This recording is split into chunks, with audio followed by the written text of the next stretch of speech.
Welcome to the next little spotlight. I'll remind you that what we're trying to do, amongst other things today, is simply show what good looks like to the accessibility and the ad and the brand community.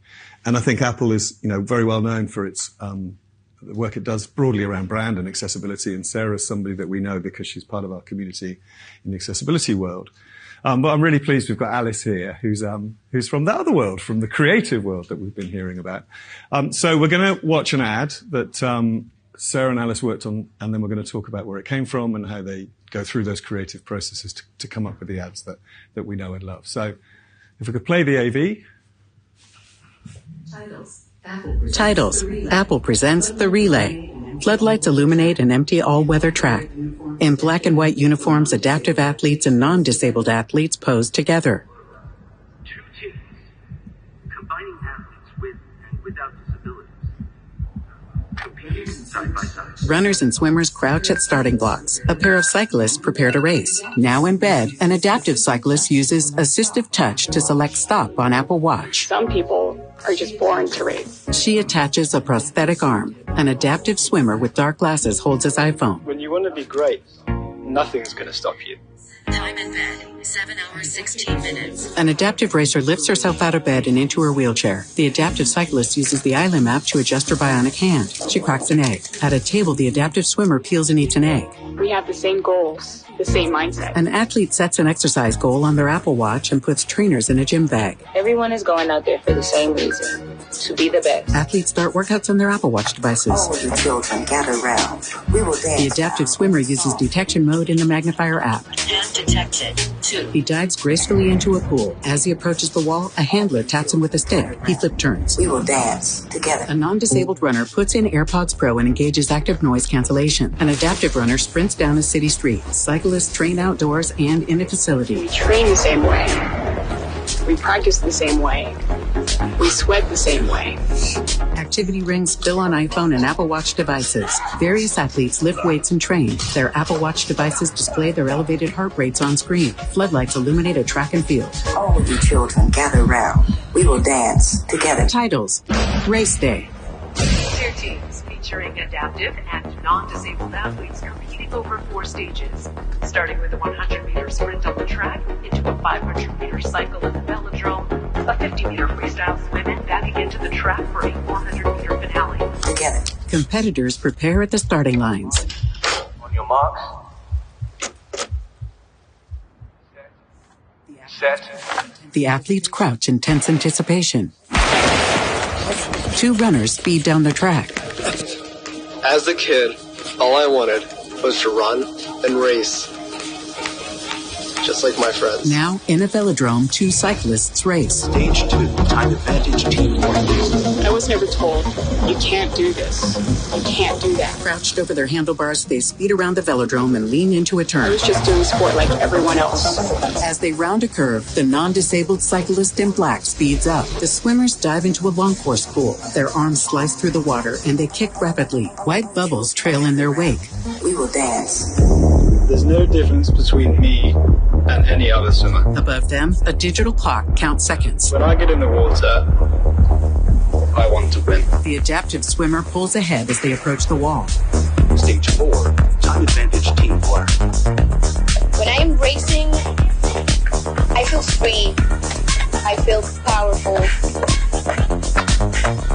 The track makes everyone equal. A non-disabled runner in black and the wheelchair racer in white speed down the track. The wheelchair racer gains on the runner. The non-disabled runner steers intensely and pumps her arms. Her long braids whip behind her. The wheelchair racer's arms move in circular motions, propelling her down the track. They approach the finish line together. The runners dap hands. We lined up at the same line, and we finished at the same line. It was just a matter of who got there first. Titles, designed for everybody. All you children, gather round. We will dance together. The Apple logo. It's cool. We'll just scooch over a bit. So, we were discussing which ad you might show, and obviously there's a series of them. I Am the Greatest being the first one you worked on, Alice. But you were also talking about where that ad comes from, and some of it is about how you two work together, really, isn't it? Can you tell us a bit about that? Alice introduced herself, Sarah introduced herself, but I'd like to know a little bit about how you work together, really, because that's where that comes from, isn't it? Sarah, go first. What's your take on that? Yeah. So, I think it is a very symbiotic relationship. I lead accessibility at Apple. So my team's job is to ensure that every way that Apple presents itself to the world, whether it be through our products, our services, our stores, our workplace, you name it, that we are living our core value of accessibility as a basic human right.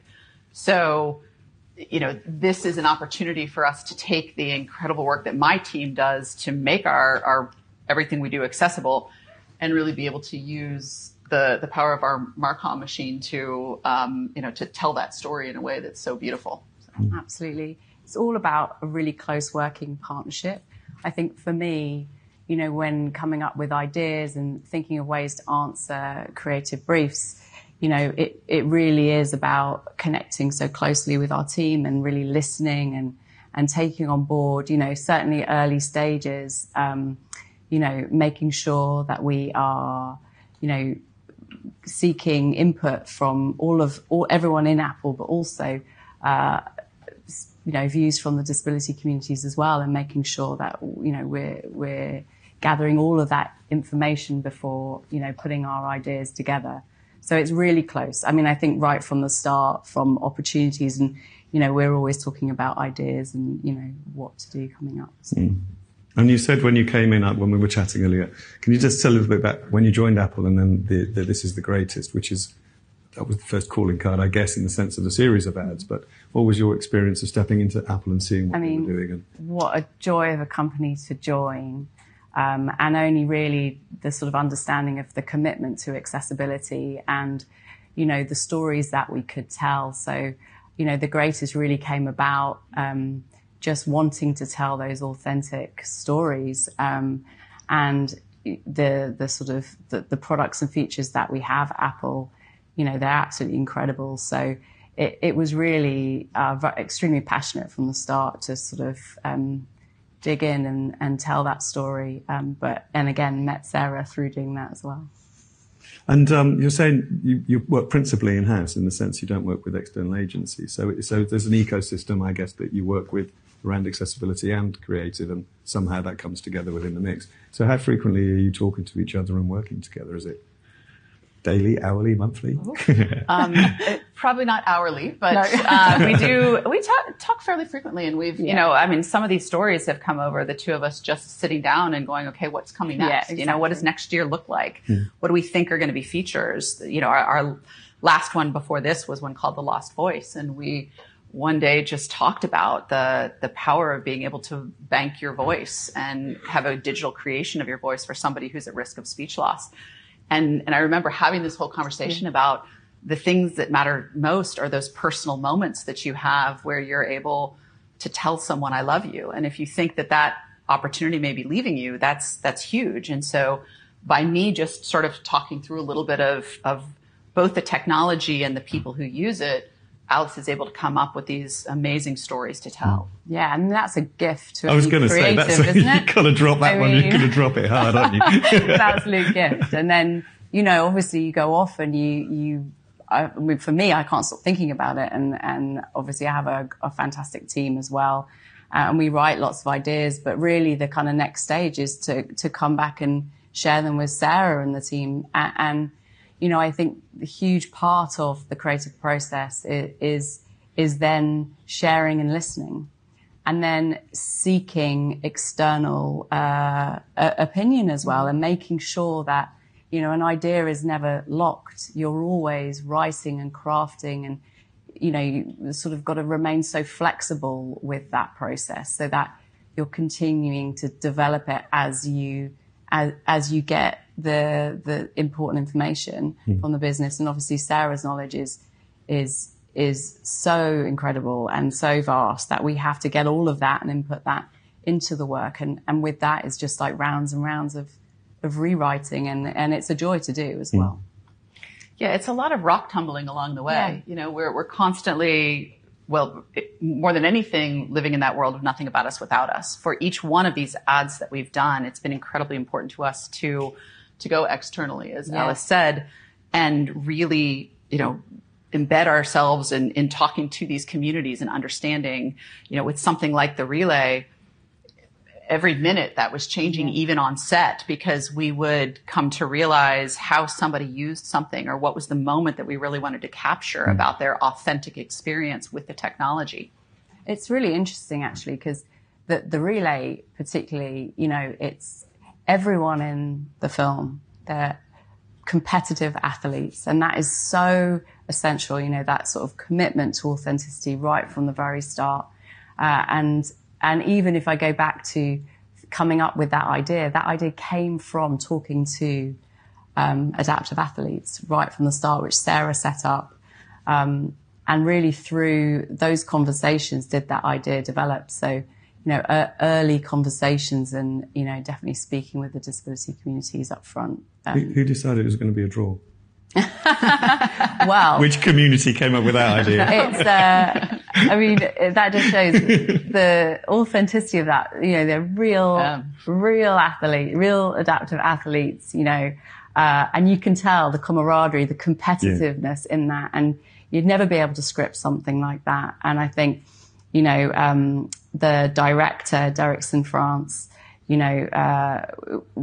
we shot all of that. It's one take. We had like 7-8 cameras on every single leg, and what you see is a true, honest race. It's real competitiveness. And I think if you were to script something like that, you would never come away with the power of filmmaking, but also with a storyline like that. You can't script it. And obviously Sarah we're always on set together, and, it's about shaping it as we go along and sort of working on that together. So we didn't know the outcome. No.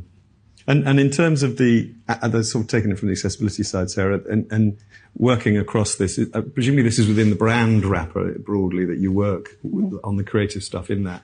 How much do you work with brand people as well as the creatives from the accessibility point of view? Is it just, again, a continuous cycle of working through what the messaging is going to be? Yeah, I think we're constantly trying to just make sure that everyone knows that our commitment to accessibility is there across everything that we do. So with every team that we work with, it's always the consistent drumbeat of how do we just keep getting the message out there in a way that is, an affirmative message for these communities and about the communities. Cool. And Alice, from the point of view of the creative process, stepping into Apple News, saying how great it is, how frequently are you working on these particular themes? Is this one of a number, or is this sort of now core to what you do? Well, I think to date we've sort of focused on International Day of Persons with Disability as our kind of, a moment each year. And we've had a different focus each year, whether that be a single feature like we had with The Lost Voice, or, a moment or a handful of features. And I think we're always coming up with ideas and always thinking of things. So there isn't a sort of regular cadence. It's sort of, I wondered how it popped up in the other work you were doing as well. You see, I was thinking about the way it seeds ideas in other places when you're doing other creative work. There must be a whole lot of stuff that you almost take for granted now about the way that you work. But I think it has an impact on everything we do. I think working with some of the people we've been working with through these projects, I think authenticity across, telling all of the stories we tell at Apple, is really crucial, that you show up in a really authentic way. Yeah, brilliant. And I think that to your point, as you see, it's not just that we do this one thing and then you never see anyone with a disability for the rest of the year. It's something that, because we know that 16% of the world's population has a disability at minimum, we work to try and normalize it into all that Apple does. Cool. Thank you so much for being here. Thank you, Sarah. Thank you, Alice, for joining us. Thank you. Thank you.